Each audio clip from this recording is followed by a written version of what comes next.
ಪಶ್ಚಿಮ ಬಂಗಾಳದ ಚುನಾವಣೆ ಮುಗಿದಿದೆ. ಈ ಚುನಾವಣೆಯಲ್ಲಿ ಬಾಂಗ್ಲಾದೇಶವನ್ನು ಎಳೆದು ತರಲಾಗಿತ್ತು. ಬಾಂಗ್ಲಾದೇಶವನ್ನು ಬಿಟ್ಟು ಚುನಾವಣಾ ಪ್ರಚಾರನೇ ನಡೆದಿರಲಿಲ್ಲ. ಆ ಸಂದರ್ಭದಲ್ಲಿ ರಾಜಕೀಯ ಪಕ್ಷಗಳು ಮಾಡಿರುವ ಭಾಷಣ, ಎತ್ತಿರುವ ವಿಚಾರಗಳು ಏನಿವೆ, ಅದು ಭಾರತ ಮತ್ತು ಬಾಂಗ್ಲಾ ನಡುವಿನ ಸಂಬಂಧದ ಮೇಲೆ ಯಾವ ಪರಿಣಾಮ ಬೀರಬಹುದು ಅನ್ನುವ ಕನಿಷ್ಠ ಜ್ಞಾನ ಯಾವುದೇ ರಾಜಕೀಯ ಪಕ್ಷಕ್ಕೂ ಇರಲಿಲ್ಲ. ಈಗ ಅದರ ಪರಿಣಾಮ ಗೊತ್ತಾಗ್ತಾ ಇದೆ. ನಮಗೆಲ್ಲ ಗೊತ್ತು, ಬಾಂಗ್ಲಾದೇಶದಲ್ಲಿ ಹೊಸ ಸರ್ಕಾರ ಅಧಿಕಾರಕ್ಕೆ ಬಂದದ್ದು. ಅದಾದ ಮೇಲೆ ಭಾರತ ಮತ್ತು ಬಾಂಗ್ಲಾದೇಶದ ನಡುವಿನ ಸಂಬಂಧ ಸುಧಾರಿಸಬಹುದು ಅಂತ ನಿರೀಕ್ಷೆ ಮಾಡಲಾಗಿತ್ತು. ಅಂತಹ ನಿರೀಕ್ಷೆ ಬಾಂಗ್ಲಾದೇಶದಲ್ಲೂ ಇತ್ತು, ಭಾರತದಲ್ಲಿ. ಯಾಕೆಂದರೆ ಇಟ್ಸ್ ಎ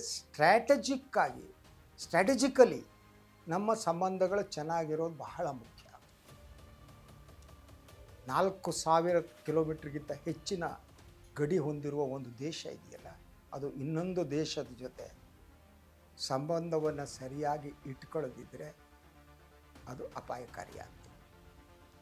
ಯಾಕೆಂದರೆ ನಮ್ಮ ಈಶಾನ್ಯ ರಾಜ್ಯಗಳೇನಿವೆಯಲ್ಲ ಗಡಿಯಲ್ಲಿರೋದು, ಅಲ್ಲಿ ಏನಾಯಿತು, ಏನಾಗ್ತಾ ಇದೆ ಅದನ್ನ ಇತಿಹಾಸವನ್ನು ತೆಗೆದು ಸರಿಯಾದ ನೋಡಿದ್ರೆ ಗೊತ್ತಾಗುತ್ತೆ.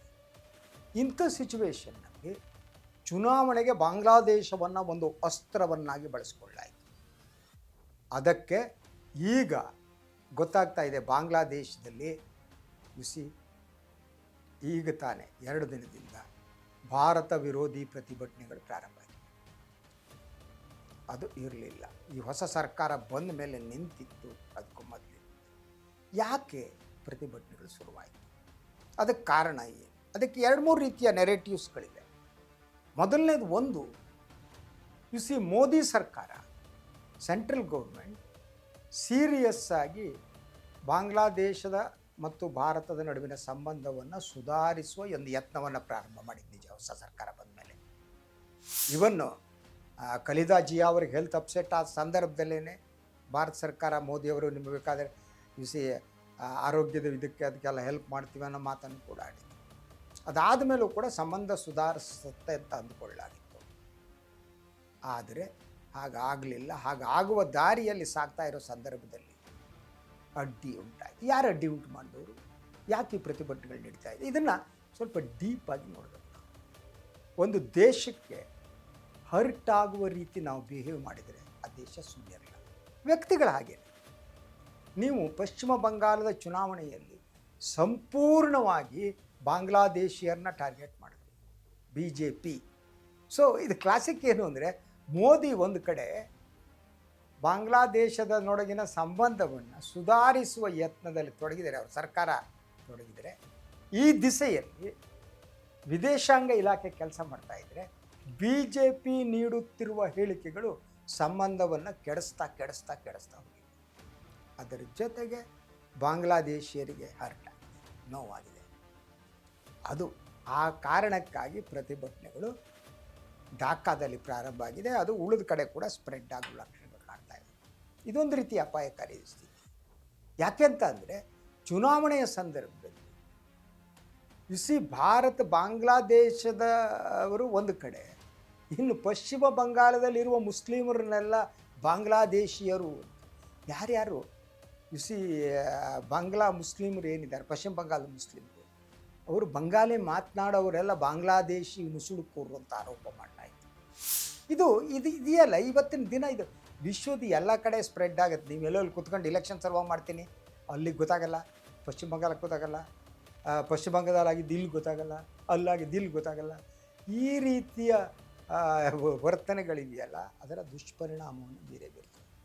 ವಿಶ್ವದಾದ್ಯಂತ ಇದು ಕ್ರಿಟಿಸೈಸ್ ಮಾಡಲಾಗ್ತಾ ಇದೆ. ಈ ನುಸುಳುಕೋರರು, ಇನ್ಫಿಲ್ಟ್ರೇಟರ್ಸ್ ಅಂತ ಹೇಳುವ ಮೂಲಕ ಒಂದು ಸಮುದಾಯವನ್ನು ಟಾರ್ಗೆಟ್ ಮಾಡಲಾಗಿತ್ತು.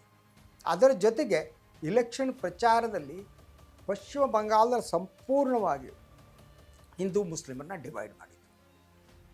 ಅಲ್ಲಿ ಪಶ್ಚಿಮ ಬಂಗಾಳದಲ್ಲಿ ಅತಿ ಹೆಚ್ಚು ಮುಸ್ಲಿಮರಿದ್ದಾರೆ.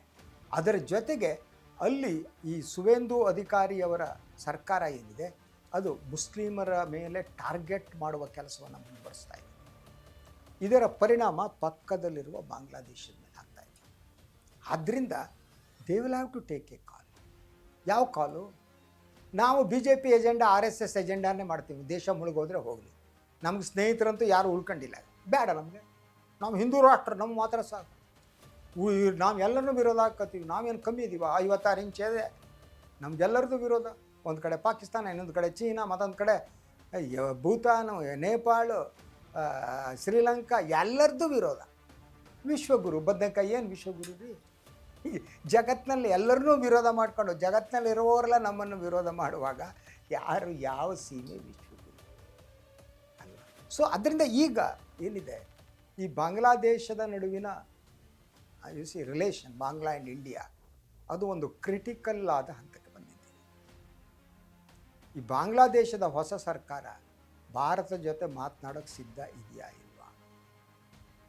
ಅಲ್ಲಿ ಚರ್ಚೆ ಮಾಡೋದಕ್ಕೆ ನದಿ ನೀರಿನ ಹಂಚಿಕೆ ಪ್ರಶ್ನೆ ಇದೆ, ಈ ಗಡಿ ಭದ್ರತೆ ಬಡಿಸೋ ಪ್ರಶ್ನೆ ಇದೆ, ಇನ್ಫಿಲ್ಟ್ರೇಷನ್ ಪ್ರಾಬ್ಲಮ್ಗಳಿದೆ.